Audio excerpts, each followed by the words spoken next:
Hey, welcome back to Outside with Sarge. Today we're going to be discussing a critical habit that will make you a highly effective first responder. In our role as first responders, it's important to be very purposeful of our habits. Certain habits can lead to our downfall, but certain habits can definitely lead to a higher level of success, and not only success, but longevity with regards to service. The level of happiness and goodness in our lives is directly correlated with our practice of seeking those things. Hey, welcome back to Outside with Sarge. On this channel, we're going to focus on mitigating the rewards, challenges, and longevity of serving others. So today we're going to discuss the habit of focusing on goodness. Now stay tuned, because I'm going to show you ways that our jobs can ironically feed into us focusing on bad things. Stick around. We are out here at the trailhead. It's a beautiful day. It was raining for several days, so this is our first sunny day, and it looks like there's a lot of people, not just me, getting out onto the trail today. But while I'm hitting the trail, I'm going to share some thoughts with you on how you can be a better public servant, a better first responder by engaging in this one habit.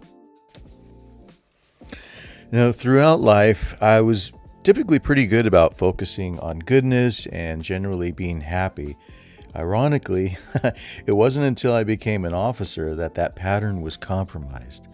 Not completely in a bad way, but it explained some things regarding being happy and focusing on goodness in life. In the academy and then on the job, we're constantly taught to watch for threats, to be vigilant, to watch our six, to become better through constant training stress, to plan for the worst possible outcomes, and to see the most subtle clues in the weirdest of things. We're told to enter dark places in people's lives. We're incessantly lied to, verbally attacked, called filthy names, and not behind our backs, but right to our faces. We're required to see the dark side of humanity and then magically and successfully deal with all that stuff, shift after shift after shift. Now, those preparedness plans and constant vigilance makes us very effective at our jobs, but as far as being happy, it can have an undesired effect, because the level of good things in your life is directly correlated to your practice of seeing good things in your life. We've all seen or known people who have what we might think to be very little, yet we perceive them to be happy. And conversely, we've heard about people who have a lot in life by way of money or possessions, yet we perceive them to be unhappy. In my previous video where I discussed focusing on things you can control or influence, things such as our reactions to situations was listed as something that we can control, and it could also be something that we could potentially influence in others. Our functions as first responders can easily create a dichotomy. The very things that make us effective on the job can often make us ineffective at being happy or seeing good things in life. How many times have you thought it would be nice not to constantly watch people's hands? Or have you ever wished you could be comfortable sitting in the middle of a restaurant with your back to the entrance? Do you ever wish you couldn't tell when someone was lying to you, and maybe just living for a while that old adage of ignorance is bliss? President Abraham Lincoln once said, "Most folks are about as happy as they make up their minds to be." As first responders, we have to give ourselves a fighting chance at greater happiness. There is a world outside of work, and that there is a life that should be richly rewarding when we're not doing the good work. The alternative is to always be looking for the worst in everything, and that doesn't help anyone. Strike a balance with purpose. Don't be so conditioned to just see goodness because you'll be vulnerable at work, but don't condition yourself to just be ready for the bad, because you'll miss the good, and there is so much good to be found. It makes sense that there are so many apparently unhappy people as first responders. We're trained to accept the worst things as normal and to anticipate a deeper meaning to partial stories. These skills can also cause us to see the worst in our peers, supervisors, administrators, and even the very agency that made us this way. It's this dichotomy that creates a circle of high effectiveness coupled with low goodness perception. Choose to focus on goodness. Make it a survival ritual just as much as staying in shape physically. As you are vigilant in protecting others, be vigilant in protecting your focus on goodness, which is all around. Increase your searching for goodness when you have that time, distance, and cover from being on service alert. Do this. Make a list of good things that you can use for contemplation training. As counterintuitive as it may seem, refer to that list after clearing an intense incident or day at work.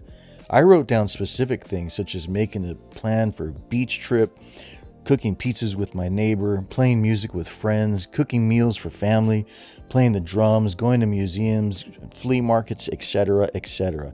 Make your list extremely personal with details which can help snap you out of that hypervigilance and bring you to a place where you can more easily focus on goodness. Work on expanding that list by getting fulfilling and productive hobbies. Throughout my career, I knew people who were very effective at finding goodness. They often seemed to have a rich hobby life. There was a guy who made homemade cheese, a sergeant who was a blacksmith, a guy who surfed a lot, a fellow sergeant who played music at his church. Heck, there was another officer who went on long motorcycle trips. My old beat partner even started a t-shirt business. And there was another officer who was always in theater productions. Heck, before COVID, I did open mic poetry readings, and connecting with a group of people who were not in law enforcement was really a dose of goodness I never expected. We have to prioritize our search for goodness just as much as we prioritize our search for service at work. John Chapman once was quoted as saying, "Our goodness comes solely from thinking on goodness, our wickedness from thinking on wickedness." We too are the victims of our own contemplations. Anne Frank said, "Think of all the beauty still left around you and be happy."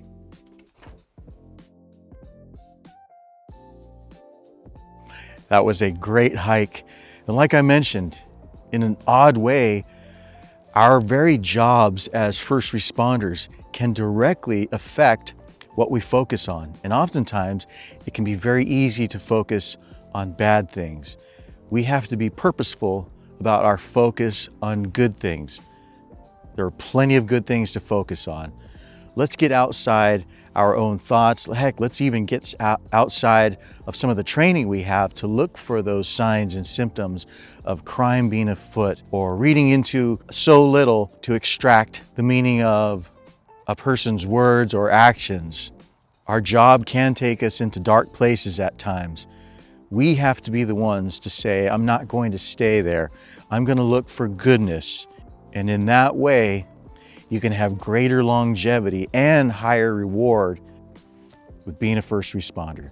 So let's get outside. Let's enjoy that goodness and let's get that work done.